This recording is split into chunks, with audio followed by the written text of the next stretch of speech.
In the winter of 1944, the war in Europe had entered its final and most merciless phase. Armies moved through frozen landscapes, entire towns lay in ruins, and civilians struggled to survive between advancing fronts. On the Eastern Front, where survival depended on cold calculation, a single act of compassion would become one of the quietest but most extraordinary stories of the war. The man at the center of it was not an officer or a general, but a young German field cook named Otto Müller. He served in a small Wehrmacht unit stationed on the outskirts of a destroyed village somewhere in occupied Poland. His duties were simple: prepare food, manage supplies, and keep the men fed. It was monotonous work in a place stripped of all comfort, where hunger was as constant as the cold. By that point in the war, Germany's supply lines were collapsing. The front was retreating westward, and the soldiers were often left with half rations. Potatoes, grain, and dried meat were guarded as fiercely as ammunition. The enemy Soviet soldiers, advancing from the east, was portrayed as ruthless and inhuman. To most in Otto's unit, compassion was a luxury long erased by exhaustion. But for him, the sight of starvation, whether friend or foe, was unbearable. One morning, while gathering firewood near the edge of the forest, Otto found traces of a Soviet encampment nearby, small, hidden, and clearly desperate. Empty cans, makeshift fires, and footprints told the story of soldiers cut off from their main force.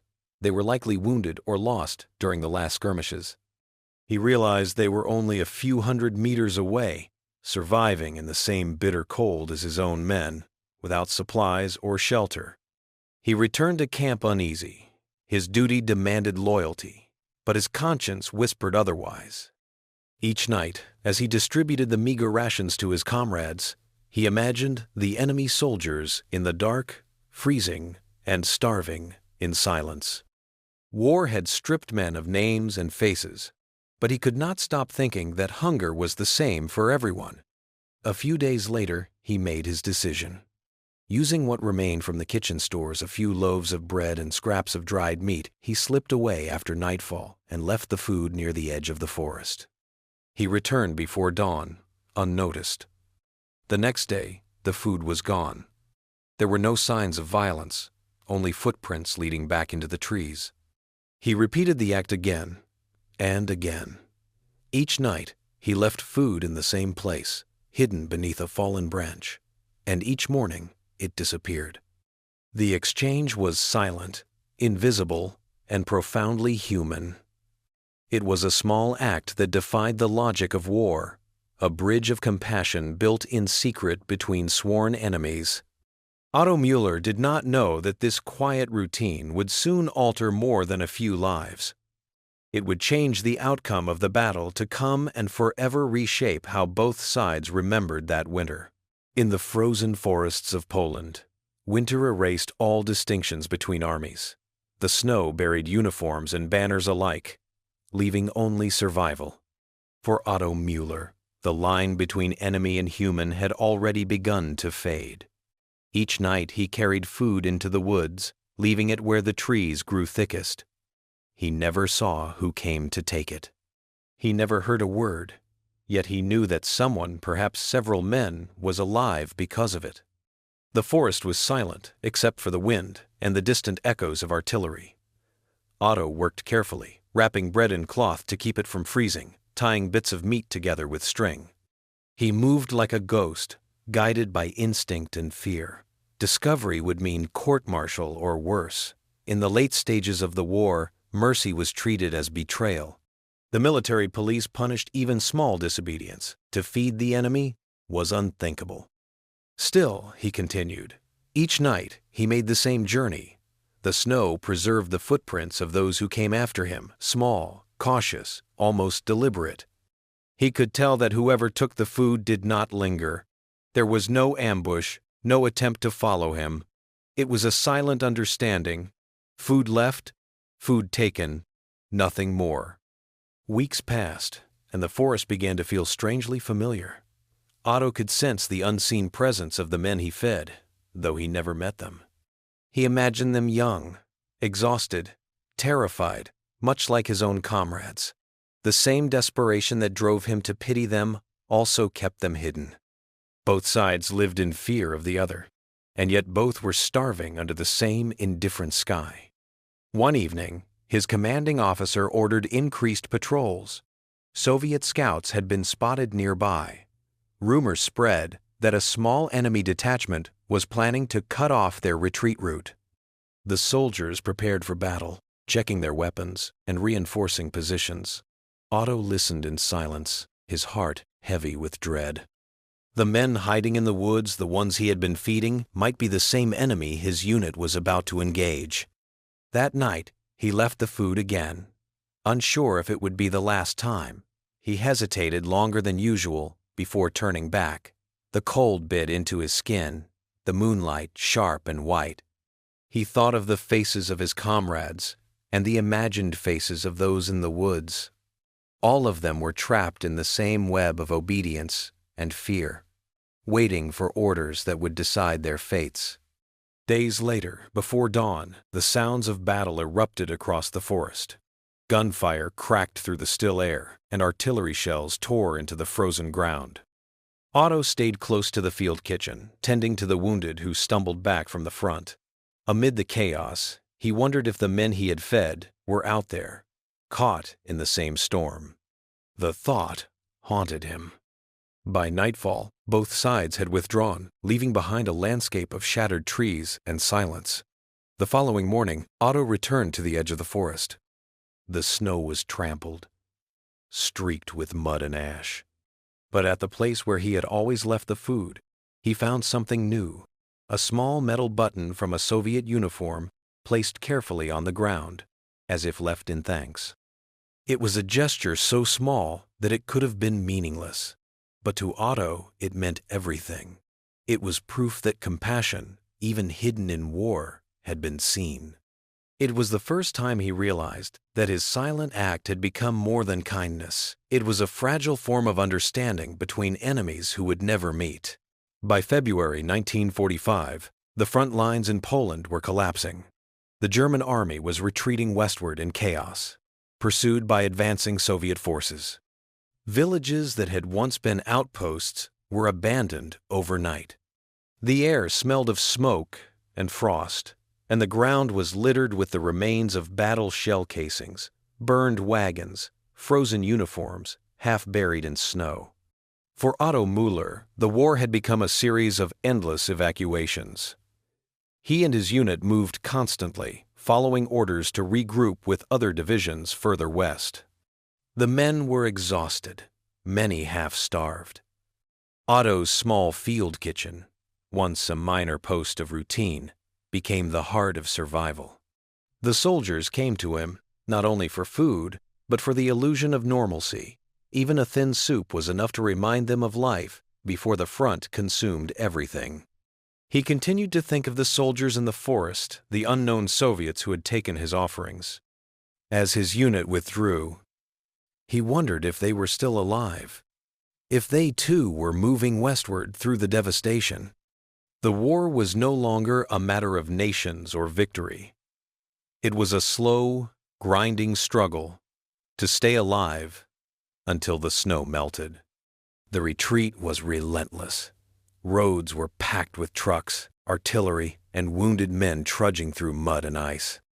The officers shouted, the engines sputtered, and the sound of artillery grew closer each night. Otto did his best to stretch supplies, mixing melted snow into broth, grinding stale bread into powder to thicken the rations. Hunger no longer belonged to one side, it was universal.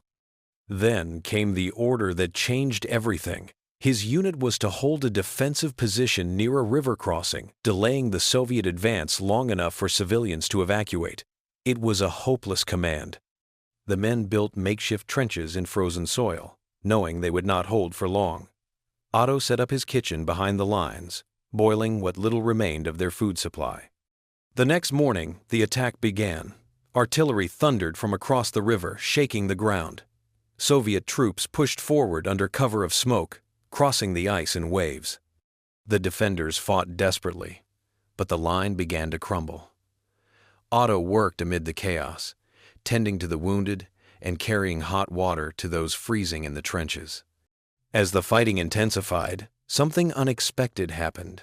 Soviet fire began to slow. There were gaps between the shell bursts, pauses where silence returned for a few moments before resuming. Then, gradually, the gunfire ceased altogether. Confusion rippled through the German lines. Officers shouted for reports, but none came. The Soviets had stopped advancing. When dusk fell, scouts returned with an astonishing message. The opposing troops, positioned across the river, had sent out a small white flag. They were requesting temporary ceasefire to collect their wounded from the battlefield. Otto listened as the officers debated. It was risky, but both sides were too shattered to continue. The ceasefire was granted. That night, under the pale glow of the moon, soldiers from both armies moved among the dead and dying. They carried stretchers, shared water, and nodded silently to one another without speaking. Among them, Otto recognized familiar movements, gestures of exhaustion, of compassion. He thought again of the food left in the woods, of the footprints, and of the metal button in the snow. The war was still raging, but something unseen had shifted. For a few hours, humanity had reappeared on a battlefield that had long forgotten it. And though no one knew who had started it, Otto Müller understood that a single act of kindness, hidden in the cold, could ripple outward even through the roar of artillery. The truce at the river lasted only a few hours, but it left a mark that neither side could easily erase. When dawn came, the soldiers returned to their positions, the sounds of war beginning again, as if the brief silence had never existed. Yet something subtle had changed. The men fought with hesitation, as though they now understood the faces that waited beyond the smoke were no longer strangers, but reflections of themselves. Otto Müller continued his duties with a sense of quiet urgency. The battle had damaged their kitchen wagon, and supplies were running out.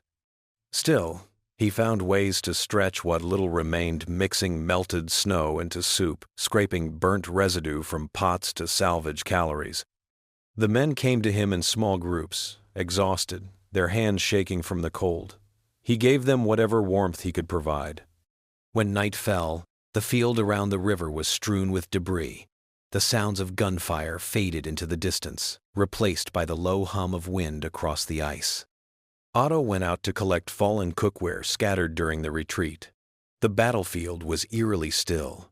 He moved carefully between shell craters, the snow crunching under his boots.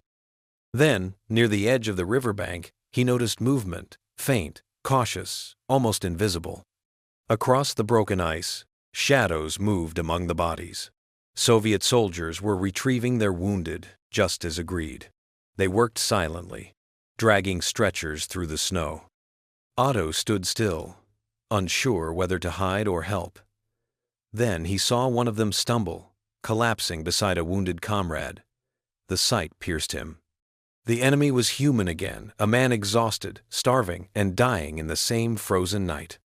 Without thinking, Otto reached into his pack. He pulled out what little bread remained hard, nearly frozen, and broke it into pieces. He walked slowly toward the edge of the river, raising his hands to show he was unarmed.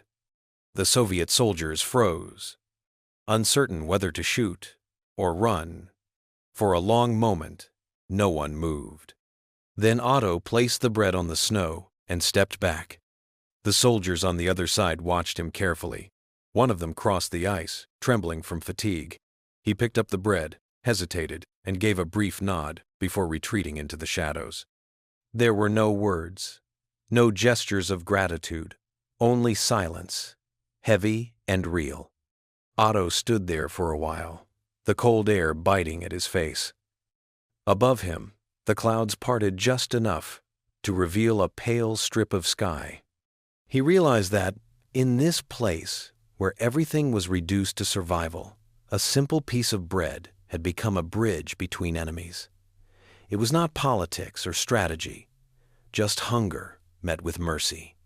When he returned to camp, no one asked where he had gone. The men were too tired, too hollow to notice. That night, the fighting stopped again. Whether by coincidence or by quiet agreement, neither side fired a shot until morning.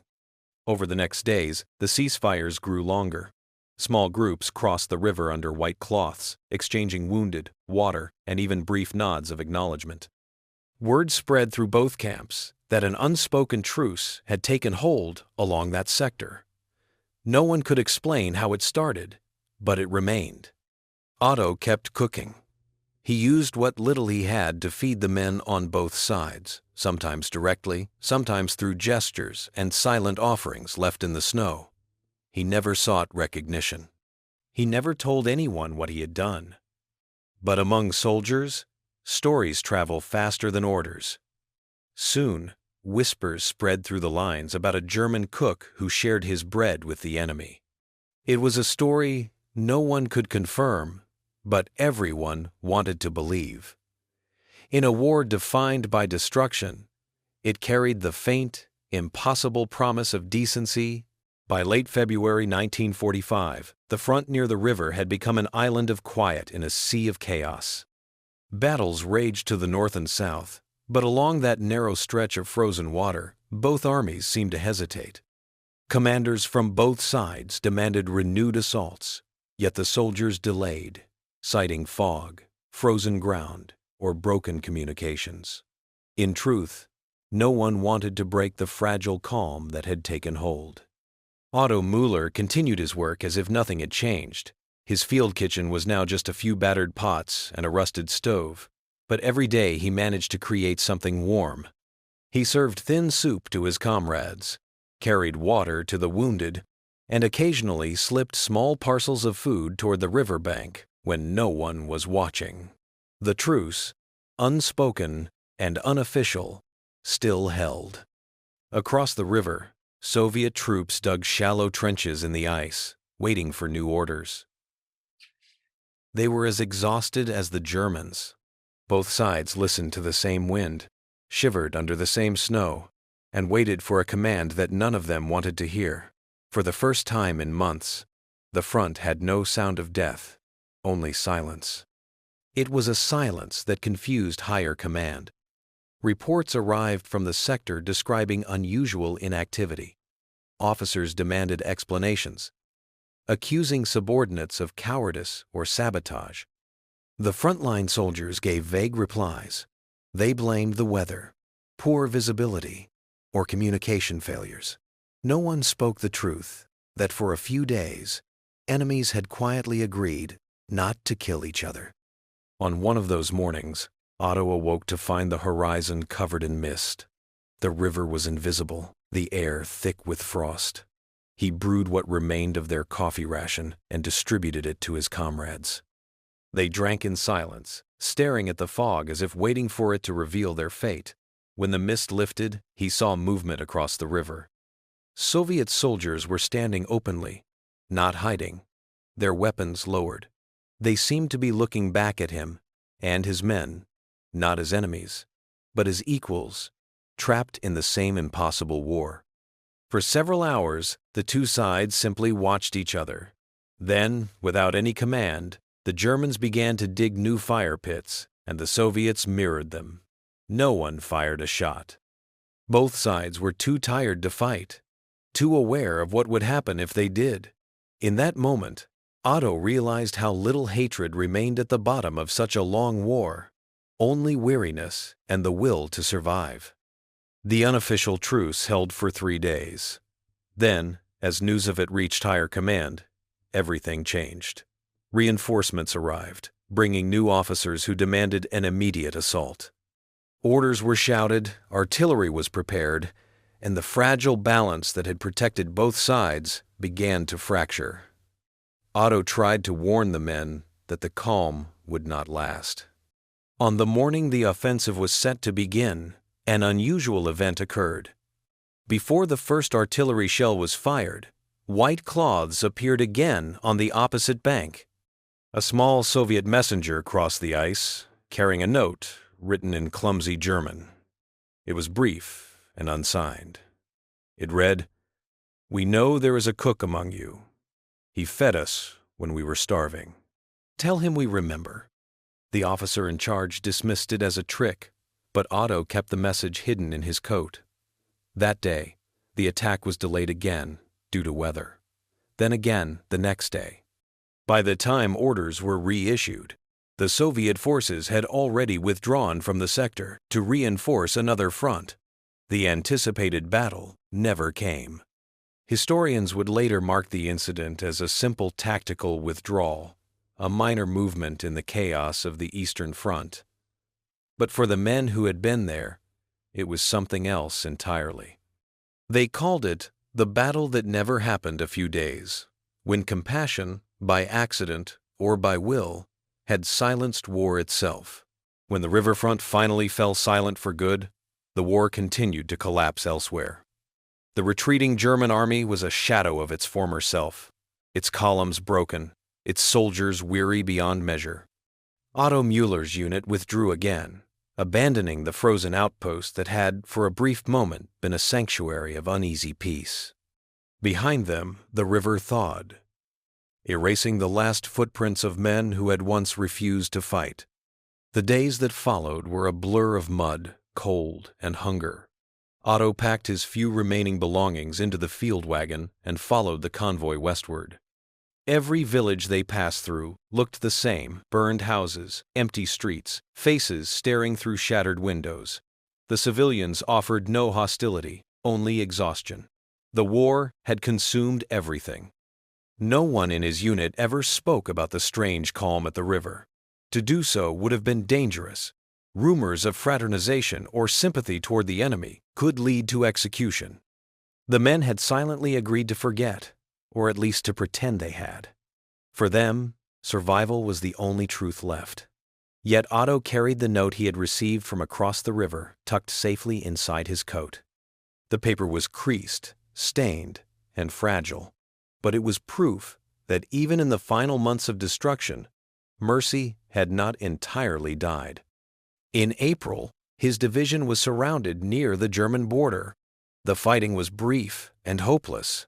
With no supplies and no command, the remaining soldiers surrendered to advancing Allied troops. Otto laid down his rifle, not with relief but with disbelief. The war that had defined his entire adult life was suddenly over.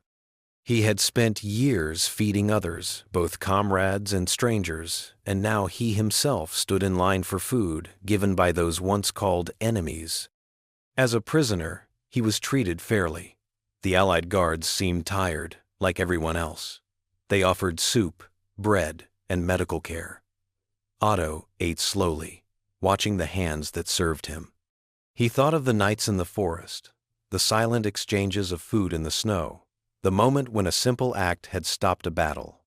The faces around him were different now, but the humanity behind them felt the same. Months passed before he was allowed to return home. When he finally reached his village, it was unrecognizable. Houses gone, families scattered, silence everywhere. He found work repairing stoves for a local factory, living quietly, rarely speaking about the war. His uniform, medals, and documents were gone, but the small folded note remained in his pocket like a memory that refused to fade. For years, he told no one about what had happened. The world wanted stories of victory, not mercy.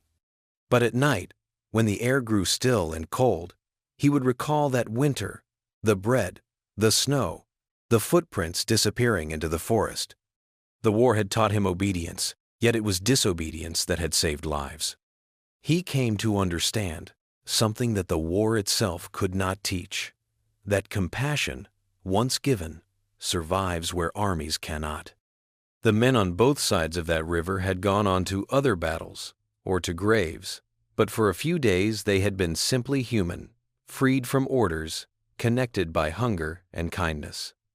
When peace finally settled over Europe, Otto Müller's name disappeared into the archives like so many others. But the echo of his choice, one man's decision to feed his enemies, continued in the silence that followed the war. In the years after the war, the world rebuilt itself with astonishing speed. Cities rose from rubble, factories reopened, and people learned to speak of the past only in fragments. Nations turned memories into monuments and silence into stability. Yet in that new, reconstructed world, there was little room for stories that did not fit neatly into victory or defeat. Compassion had no flag, no anthem, and no parade. Otto Müller lived quietly, far from the noise of post-war politics. He worked in a small bakery outside Dresden, his hands shaping dough each morning, the smell of bread filling the air before dawn. He spoke little about the years in uniform, and those who knew him saw only a modest, quiet man who avoided conversation about the war. But every loaf he baked carried an invisible echo of that winter at the river, the memory of bread shared with strangers in the snow. One evening in the early 1950 seconds, a letter arrived at the bakery. It was written in halting German, the handwriting uneven but careful. The return address was from the Soviet Union. The message was short. To the soldier who shared food near the river, I survived. Many did not. I have never forgotten. It was unsigned. Otto read it many times, each time feeling the same quiet disbelief. The letter confirmed what he had always suspected, that his small act of defiance had reached someone, perhaps several. He did not reply. He did not know who had written it or how the sender had found him, but he kept the letter folded beside the old note from the battlefield, the two pieces of paper yellowing slowly with age. They were his private memorial, proof that humanity could survive even in a world built to destroy it. As the years passed, Otto's story remained unknown outside his small circle. Historians combed through records of battles and strategies, but no reports mentioned a ceasefire at the river or a cook who had shared his rations. The event existed only in the memories of those who had been there, soldiers on both sides who, for reasons they could not fully explain, had stopped fighting. By the 1960 seconds, Otto was an old man. He rarely spoke of war, though sometimes, when young apprentices asked about his past, he would pause before answering. I was a cook, he would say simply. I tried to make sure people didn't starve. The apprentices nodded politely, not realizing that behind the modest words was a lifetime of unspoken truth. In 1965, a local journalist researching wartime stories visited the bakery.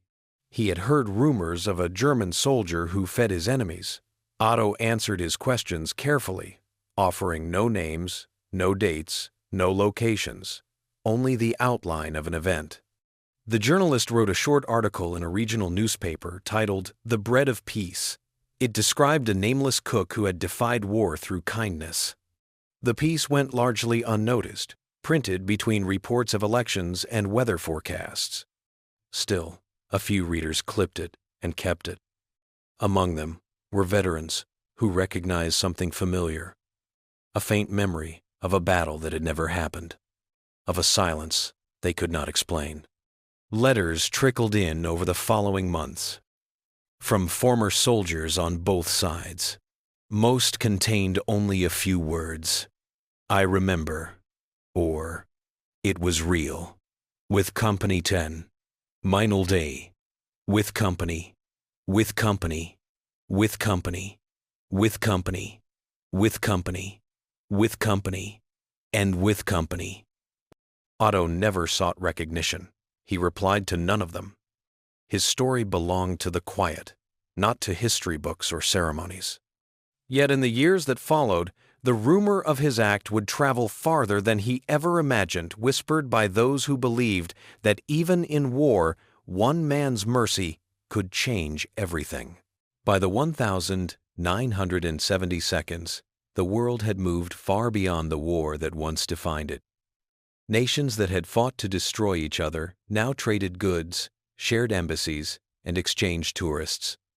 Generations were born who had never heard gunfire, and the old battlefields were overgrown with grass and silence. In that new world, Otto Müller's small bakery still stood, its walls lined with the scent of bread and quiet patience. He worked until his hands grew slow and his eyesight dimmed. The apprentices who helped him never knew much about his past, only that he measured flour with precision and treated every loaf as something sacred. To them, he was simply an old craftsman. Yet for Otto, the act of baking had become something more than work. It was a continuation of the one gesture that had once defined him: to feed others, no matter who they were. In 1978, a group of historians organized a local exhibition about ordinary people during the war. They collected letters, uniforms, and photographs from families across the region. When they reached Otto's bakery, he hesitated, then brought out the two folded papers he had kept for more than 30 years, the note left by the Soviet soldiers and the letter that had found him after the war. The historians were astonished. The documents were fragile but unmistakably genuine. Their tone was simple, without ideology or propaganda, just gratitude and memory. The story spread quietly through academic circles and later appeared in a historical journal. It described a minor engagement along a nameless river, a few days of unrecorded peace, and a German cook whose decision to feed the enemy may have prevented a battle. The article received little attention outside the field, but those who read it felt something rare, a reminder that heroism could exist in humility. By then, Otto was already near the end of his life. He read the article once, nodded, and placed it beside the letters in a small wooden box. He never spoke of it again. When he died a few years later, the box was found among his few possessions, labeled in neat handwriting, "The Bread of Peace." The documents were later displayed in a small museum. Visitors would pause before the case, reading the faded notes, and some would whisper aloud the translation of the simple words written in pencil. "We know there is a cook among you. He fed us when we were starving. Tell him we remember." No one could say for certain whether Otto Müller's actions truly changed the outcome of a battle. The records of that sector remained unclear, and historians debated whether the truce had ever been officially recognized. Yet, even without confirmation, the meaning endured. His act had not changed the war's direction, but it had changed its spirit, if only for a moment. In the end, Otto's story became a quiet legend among those who studied the forgotten corners of history. It was told not as proof of heroism, but as evidence that compassion could survive even where reason said it could not. His name appeared occasionally in lectures, sometimes in books, always surrounded by uncertainty. But perhaps that uncertainty was fitting, for what he had done belonged not to history, but to humanity. The river where it happened has long since changed its course. The snow that once covered the battlefield melts each spring into new grass. Travelers who pass through the area see only calm water and trees bending in the wind. Yet somewhere beneath that soil lies the memory of a single night when a man placed bread on the snow and turned away, and for a few hours, war stopped to remember what peace felt like.